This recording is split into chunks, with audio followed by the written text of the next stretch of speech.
What happens if you build a life around heading outside every single day, no matter what? I'm Amy Bouchatz, and this is the Humans Outside Weekly Outdoor Diary, where I share with you my own insights from heading into nature every single day, no matter the weather. This is my real life, including more than my share of fails, as I tackle the Humans Outside 365 Challenge. Are you ready? Let's go. I've recently talked about how heading outside has made me braver and more courageous. It goes like this. Before I started to spend time outside every day, I was very risk-averse. I didn't want to do things outside my realm of experience. I didn't want to try things that ventured into the unknown, and that included unknown places, experiences, and things. And because I was so hesitant, when I did get out there and try new things, I was low on confidence. I was basically setting myself up for failure because I didn't believe that I could do it or I wanted to do it, and I wasn't really that willing to try. But getting outside every day, it taught me to view different experiences in nature as safe by giving me a gentle on-ramp to experiences. And the more I did things that proved themselves as safe, the more I was willing to try new and bigger challenges. And when I found myself doing something that felt especially risky, I was able to talk myself into moving forward with it by simply remembering other times similar things had been totally fine and ended up even being fun and not nearly as scary as I thought they would be. Okay, so that's learning to take risks and try new things outside. But here's the deal with that. Sometimes, not every time, not always, but definitely sometimes, you're going to fall.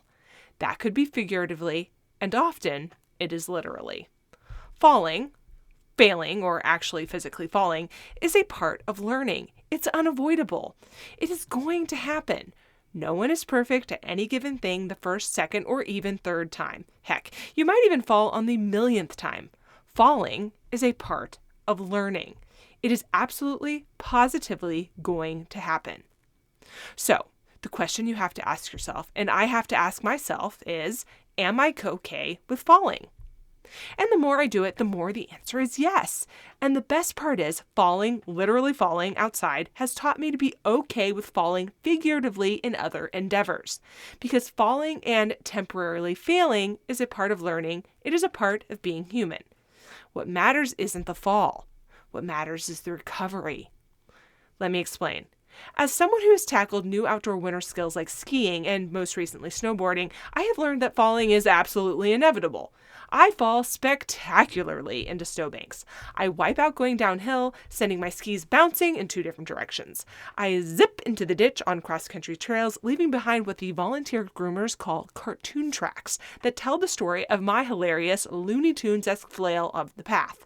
As of the time of this recording, I have taken exactly one snowboarding lesson, and while I thought the whole thing went really well, I have yet to make it off the lift without falling, and I did at least one wipeout where I'm pretty sure I bounced and then rolled 3 times before coming to a halt. Also, that's when I learned that if you don't tuck in your shirt, you'll get a whole lot of snow down your pants. But I digress.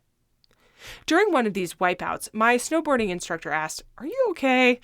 And I laid there laughing out loud, sat up and told him, I don't mind falling. Falling is part of learning.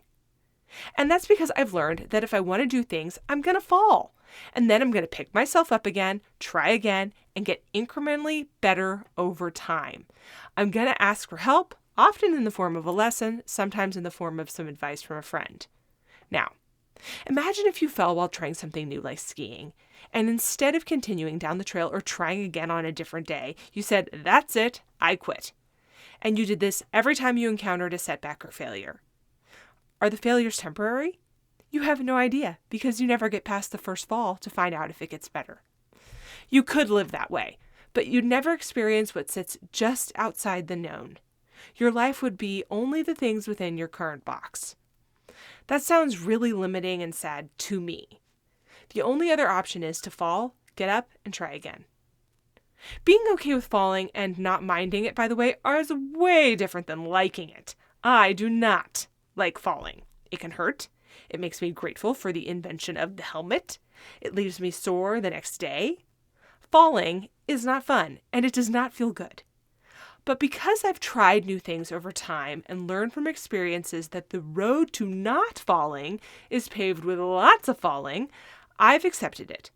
I don't have to like it to be okay with it. And now, when I face a risk that could result in a proverbial fall, I feel better about taking it. Because risks that are not physical outdoor activities also come with their own version of falling in the form of at least a temporary failure. I do not like failure in any form, temporary or otherwise. But just like falling outside, I am learning to be okay with it. And hopefully, as I experience that, I also model for my kids and the people I lead in my job that a little falling won't kill us. It's how we recover that matters. Like I mentioned earlier, I'm experiencing plenty of falling right now because I'm learning to snowboard. I don't know if you've ever tried snowboarding, but every single person I've mentioned this to has told me that I need to get ready for a lot of falling and not to give up. I wonder if these people have ever learned to ski or know how much I've fallen while doing that. Is it the same amount of falling? More? Some context would be good. But no matter what comes, I'm okay with it, or working to be.